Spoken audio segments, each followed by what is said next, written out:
Hello dears, എൻ്റെ എല്ലാ പ്രിയപ്പെട്ട കൂട്ടുകാർക്കും നമ്മുടെ പുതിയൊരു വീഡിയോയിലേക്ക് സ്വാഗതം. ഇന്നൊരു വളരെ ചെറിയൊരു ഈവനിങ് വ്ളോഗാണ് കേട്ടോ. അപ്പം ഞങ്ങൾ വൈകുന്നേരം ആയപ്പോൾ ഞാനും മക്കളുടെ ചായ കുടിക്കാനുള്ള സമയമായിട്ടുണ്ട്. അപ്പോൾ നമ്മളിന്ന് പാല് വെച്ചിട്ടല്ല ചായ ഉണ്ടാക്കുന്നത്, സാധാ കട്ടൻ ചായയാണ്. അപ്പോൾ നമുക്ക് കുറച്ച് പാത്രങ്ങളൊക്കെ കഴുകാനുണ്ടായിരുന്നു. അപ്പം നമ്മൾ ചായയൊക്കെ ഇട്ട് വെച്ചിട്ട് അതുണ്ടാക്കിയ പാത്രങ്ങളൊക്കെ കഴുകാനായിട്ട് എടുത്തു വെച്ചു. അപ്പോൾ ഇന്ന് നമുക്ക് വൈകിട്ടത്തേക്ക് നമ്മൾ ക്യാബേജ് തോരൻ വെക്കാനാണ് പ്ലാൻ ചെയ്തേക്കുന്നത്. അപ്പോൾ ഞാൻ ക്യാബേജും തേങ്ങയൊക്കെ ഫ്രിഡ്ജിൽ നിന്ന് എടുത്ത് വെച്ചു, തണുപ്പൊന്ന് മാറാൻ വേണ്ടിയിട്ട്. അപ്പോൾ ഒരു 5:30 ആയിട്ടുണ്ട് കേട്ടോ സമയം. അപ്പോൾ ഞാൻ കുളിയൊക്കെ കഴിഞ്ഞ് വന്നു. അപ്പോൾ ഓൾമോസ്റ്റ് നമ്മളെല്ലാ ജോലികളും തീർത്ത് വീടൊക്കെ തൂത്തും തുടച്ച് നീറ്റാക്കി വെച്ചു. അപ്പോൾ കുറച്ചുകൂടി ഉണങ്ങാനുള്ള തുണികളൊക്കെ ഉണ്ടായിരുന്നു, അതൊക്കെ ഞാൻ പെറുക്കി നമ്മുടെ അയയിലൊക്കെ ഇട്ടു. അപ്പോൾ മക്കളെയും കുളിപ്പിച്ച് സെറ്റാക്കിയൊക്കെ ഇരുത്തിയിട്ടുണ്ട്. അപ്പോൾ നമ്മുടെ മൂത്താളിരുന്ന് കാർട്ടൂണൊക്കെ കണ്ടുകൊണ്ടിരിക്കുകയാണ്. അപ്പം അവരുടെ കാര്യങ്ങളൊക്കെ നോക്കി അവർക്ക് കഴിക്കാൻ സ്നാക്സും കാര്യങ്ങളൊക്കെ കൊടുത്തു. എന്നിട്ട് ഞാനും തേയിലവെള്ളം കുടിക്കാനായിട്ട് എടുക്കുകയാണ്. അപ്പോൾ നമുക്ക് റസ്ക് ഉണ്ട്, തേയിലവെള്ളത്തിൽ മുക്കി റസ്ക് കഴിക്കാമല്ലോ എന്നൊക്കെ ഇങ്ങനെ വിചാരിച്ചിരിക്കുകയാണ്. അപ്പോൾ മധുരം കുറച്ച് കുറവായിരുന്നു. അപ്പോൾ ഞാൻ വീണ്ടും കുറച്ചുകൂടെ പഞ്ചസാര ഇട്ട് ഇളക്കിക്കൊണ്ടിരിക്കുകയാണ്. ചേട്ടനുണ്ടെങ്കിൽ വഴക്ക് പറയും, മധുരം കുറച്ചേ ഉപയോഗിക്കാമെന്നും പറയും, എപ്പോഴും ഇങ്ങനെ പറഞ്ഞുകൊണ്ടിരിക്കും കേട്ടോ. എന്നാലും മധുരം ഇല്ലെങ്കിൽ ഒരു ടേസ്റ്റ് ഇല്ലല്ലോ. അപ്പോൾ ചായ കൂടിയൊക്കെ കഴിഞ്ഞിട്ട് ഞാൻ ഇനി തോരൻ വെക്കാനുള്ള പരിപാടികളിലേക്ക് കടക്കുകയാണ്. അപ്പോൾ നമ്മളൊരു ഈ പ്രാവശ്യം മേടിച്ച അത്യാവശ്യം വലിപ്പമുള്ളൊരു ക്യാബേജ് ആയിരുന്നു. അപ്പോൾ നമ്മൾ ഓരോ പ്രാവശ്യം എടുക്കുമ്പോഴും അതിൻ്റെ ഓരോ സൈഡിൽ നിന്ന് മുറിച്ചാണ് എടുക്കുന്നത്. അപ്പോൾ ഞാൻ കട്ടിംഗ് പാടയെ വെച്ച് അരിയാനായിട്ട് നോക്കി. അപ്പോൾ ഞാൻ പീസാക്കി എടുത്തില്ല, ആ വലിയ ഇതിൽ തന്നെ അരിഞ്ഞെടുക്കുമായിരുന്നു. അപ്പോൾ എനിക്ക് കയ്യിൽ ഒതുങ്ങുന്നുണ്ടായിരുന്നില്ല. അപ്പോൾ ഞാൻ ആദ്യം കട്ടിംഗ് പാടയെ വെച്ച് അരിയാൻ നോക്കി. അത് കഴിഞ്ഞിട്ട് പിന്നെ കയ്യറ ഇട്ടിട്ട് കയ്യിൽ വെച്ചിട്ട് പെട്ടെന്ന് അരിഞ്ഞെടുക്കുകയാണ്. അപ്പം മക്കൾക്ക് വേണ്ട, പിന്നെ അച്ഛനും അമ്മയും ഇവിടെ ഇല്ലല്ലോ. അപ്പോൾ ഇനി എനിക്കും ചേട്ടനും മാത്രം കുറച്ച് അളവിൽ മതിയായിരിക്കും. അപ്പോൾ ഞാൻ അതേണ്ട നമ്മുടെ ക്യാബേജ് ഇങ്ങനെ അരിഞ്ഞെടുത്തുകൊണ്ടിരിക്കുകയാണ്. അപ്പോൾ ഇതുവരെ ചേട്ടൻ വന്നിട്ടില്ല. അപ്പോൾ പുള്ളിക്കാരൻ വരുമ്പം മീൻ കൊണ്ടുവരുമായിരിക്കും എന്ന് ഞാൻ പ്രതീക്ഷിക്കുന്നു. അപ്പോഴത്തേക്കിനും പുള്ളി വന്നു കേട്ടോ.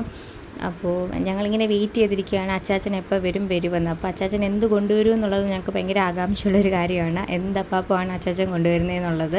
അപ്പോൾ അച്ചാച്ചൻ വന്ന് ബാഗ് തുറക്കാൻ റെഡിയായിട്ട് ഞങ്ങൾ അമ്മയും മക്കളും ഇവിടെ നിൽക്കുകയാണ്. അപ്പോൾ അതുകൊണ്ട് ഇന്ന് കൊണ്ടുവന്നിരിക്കുന്നത് നമ്മുടെ ക്രീം ബണ്ണാണ്, വേറെ ഒന്നും കൊണ്ടുവന്നിട്ടില്ല. ഒരു 2 പാക്കറ്റ് ക്രീം ബണ്ണാണ്. അപ്പോൾ അത് വെച്ച് ഞങ്ങളിന്ന് തൃപ്തിപ്പെടുകയാണ്. അപ്പോൾ പുള്ളിക്കാരൻ വന്നു, നമ്മുടെ ബാഗൊക്കെ നോക്കിയിട്ട് നമ്മൾ രാവിലെ ഫുഡ് കൊടുത്തു വിട്ടത്, ഉച്ചക്കത്തേക്കിനുള്ള ഫുഡ് കൊടുത്തിട്ട് പാത്രം എടുക്കും. പിന്നെ വർക്കിംഗ് ഡ്രസ്സ്, പാൻറ്റ്, ഷർട്ട്, തൊപ്പി, ഷൂസൊക്കെ അതൊക്കെ കൈകൊണ്ടെടുത്ത് വെളിയിൽ ബക്കറ്റിൽ കൊണ്ടുവെക്കും കേട്ടോ. അല്ലെങ്കിൽ അവിടെ ഇരുന്നിട്ട് പൊടി അടിച്ചിട്ട് ചേട്ടൻ തുമ്മിക്കൊണ്ടിരിക്കും കേട്ടോ. അപ്പം ആ പരിപാടികളൊക്കെ കഴിഞ്ഞു. അപ്പം ഞാൻ തോരനുള്ളത് അരിഞ്ഞൊക്കെ വെച്ചിട്ടുണ്ടായിരുന്നു. അപ്പോൾ ഇനി ഞാൻ കുളിക്കാൻ പോകുന്നതിന് മുന്നേ തന്നെ അരി ഇട്ടിട്ടാണ് പോയത്. അപ്പം ഒരു 6 മണിയൊക്കെ കഴിഞ്ഞപ്പോഴത്തേക്കും നമ്മുടെ അരി വെന്തിട്ടുണ്ട്. അപ്പോൾ ഞാൻ അരി ഊറ്റുവാണ്. ഭയങ്കരമായിട്ട് സൂക്ഷിച്ച് പേടിച്ചാണ് ഊറ്റുന്നത്. എനിക്ക് കുറച്ച് പേടിയുള്ള കാര്യമാണ് അരി ഊറ്റുന്നത്.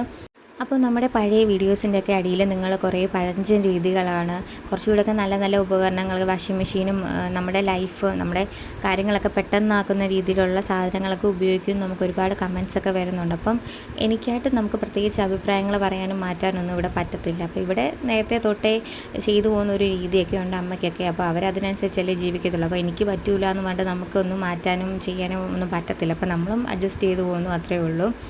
അങ്ങനെ അരിയൊക്കെ ഊറ്റി കഴിഞ്ഞപ്പോഴത്തേ ഞാൻ കുടിക്കാനായിട്ട് കുറച്ച് വെള്ളം കൂടെ തിളപ്പിക്കാനായിട്ട് വെച്ചു. അത് കഴിഞ്ഞ് നമ്മുടെ തൊട്ടടുത്താണെങ്കിൽ വെറ്റില കൃഷിയുണ്ട്, നമുക്ക് നല്ല അടുത്താണ് കേട്ടോ. അപ്പം അത് കണ്ടുകൊണ്ട് നിൽക്കാൻ കുറച്ച് നല്ലൊരു രസമാണ് കേട്ടോ. അപ്പോൾ വൈകുന്നേരങ്ങളിലൊക്കെ നല്ലൊരു ഫീലാണ്. അപ്പം ഒരു 6:30 ആയപ്പോഴത്തേനും നമ്മൾ വിളക്കൊക്കെ കത്തിച്ചു, ഞാനും മൂത്ത മോനും കൂടെ. അപ്പോൾ ഇന്ന് കുറച്ച് ആഡംബരമായിട്ട് നമ്മൾ കുറേ അധികം പൂക്കളൊക്കെ പറിച്ച് വെച്ചിട്ടുണ്ടായിരുന്നു. അപ്പോൾ നമ്മുടെ ബാക്കി പരിപാടികളൊക്കെ കഴിഞ്ഞു. അപ്പോൾ ഞാനിനി നമ്മുടെ തോരൻ വെക്കാനായിട്ട് പോവുകയാണ്. അപ്പോൾ വെളിച്ചെണ്ണ ഒഴിച്ച് കടുകൊക്കെ പൊട്ടിച്ചു. അപ്പോൾ തേങ്ങ തിരുമ്മിയതും മുളകും സവോള അതും സംഭവങ്ങളെല്ലാം കൂടെ മിക്സ് ചെയ്തിട്ട് നമ്മളിനി അതിലേക്ക് ഇടാൻ പോവുകയാണ്. അപ്പോൾ എന്താണ് തോരൻ വെക്കാൻ എളുപ്പമായതുകൊണ്ടാണ് കേട്ടോ ഞാനിപ്പോൾ തോരൻ വെക്കുന്നത്.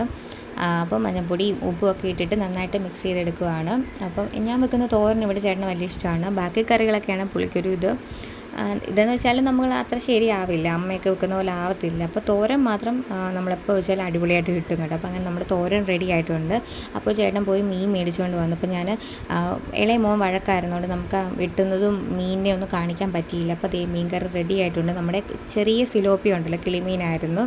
അപ്പം ഈ കൊച്ചും ജോലികളും വീഡിയോ എടുപ്പും എല്ലാം കൂടെ നമുക്ക് നടക്കത്തില്ലല്ലോ, അതുകൊണ്ട് കുറച്ച് ഭാഗങ്ങളൊക്കെ മിസ്സായിപ്പോയി. അങ്ങനെ മീൻ മേടിക്കാൻ പോയിട്ട് വന്നപ്പോഴത്തേനും നമുക്ക് ഗോതമ്പൊടിയും പച്ചക്കറിയൊക്കെ മേടിച്ചുകൊണ്ട് വന്നിട്ടുണ്ട്. അപ്പോൾ നമ്മൾ എപ്പോഴും ഇവിടെ ആശീർവാദമാണ് മേടിക്കുന്നത്. അപ്പോൾ നാളെ രാവിലത്തേക്കും നമുക്കൊന്നും ഇരിപ്പില്ലായിരുന്നു, പൊടിയും കാര്യങ്ങളൊന്നും മാവും ഒന്നും.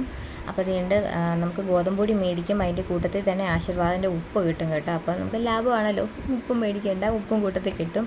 അപ്പോൾ ഞാൻ കൊണ്ടുവന്നപ്പോൾ തന്നെ നമ്മുടെ പച്ചക്കറി എല്ലാം മുറത്തിലേക്ക് കുടഞ്ഞിട്ടിട്ടുണ്ടായിരുന്നു, അല്ലെങ്കിൽ പ്ലാസ്റ്റിക് കവറിലിരുന്നിട്ട് ചൂടടിച്ചിട്ട് ഇങ്ങനെ അവിഞ്ഞു പോകണ്ടല്ലോ എന്ന് വിചാരിച്ചിട്ട്. അപ്പം പച്ചക്കറി കണ്ടപ്പോൾ തന്നെ നമ്മുടെ അമ്മാടിയാണെങ്കിൽ എൻ്റെ കൂടെ വന്നു. അപ്പോൾ അവന് ഈ വെണ്ടയ്ക്ക പിടിച്ചു പൊട്ടിക്കുക, തക്കാളിക്ക ഞെക്കി ഇങ്ങനെ ചാടിക്കുക, അതൊക്കെയാണ് അവൻ്റെ മെയിൻ പരിപാടികളൊക്കെ. അപ്പോൾ നമ്മൾ വെളിയിൽ വെക്കാൻ പറ്റത്തില്ല കേട്ടോ, എലി വന്ന് എടുത്തുകൊണ്ട് പോകും, നല്ല എലിശല്യം ഉണ്ട് ഇവിടെ. അപ്പോൾ കൈയോടെ തന്നെ എടുത്ത് വെക്കുകയാണ്, കാരണം അഥവാ ഞാൻ കയറി കിടന്ന് ഉറങ്ങിപ്പോയി ഇതങ്ങനെ എടുത്ത് വെക്കാൻ വിട്ടുപോയെങ്കിൽ എലി കൊണ്ടുപോകുമല്ലോ. അപ്പം ഒരു കിറ്റാണ് കേട്ടോ മേടിച്ചത്. അപ്പം ഞാൻ കൈയോടെ നമ്മുടെ ഈ ചേമ്പ്, ചേന, ഉള്ളി, സവോളയും ഉരുളക്കിഴങ്ങും ഒക്കെ ഒഴിച്ച് ബാക്കി കാര്യങ്ങളൊക്കെ എടുത്ത് ഫ്രിഡ്ജിൽ വെക്കും. ബാക്കിയൊക്കെ നമ്മൾ സേഫായിട്ട് അടച്ചു വെക്കും, അല്ലെങ്കിൽ അതും കൊണ്ടുപോകും കേട്ടോ. അപ്പോൾ നമ്മുടെ ബാക്കി ജോലികളെല്ലാം കഴിഞ്ഞു, ഫുഡ് കഴിക്കുക, ആ പാത്രം കൂടെ കഴുകി വെക്കുക, എന്നിട്ട് കയറി കിടന്നുറങ്ങുക, അത്ര മാത്രമേ നമുക്കിനി ചെയ്യാനുള്ളൂ.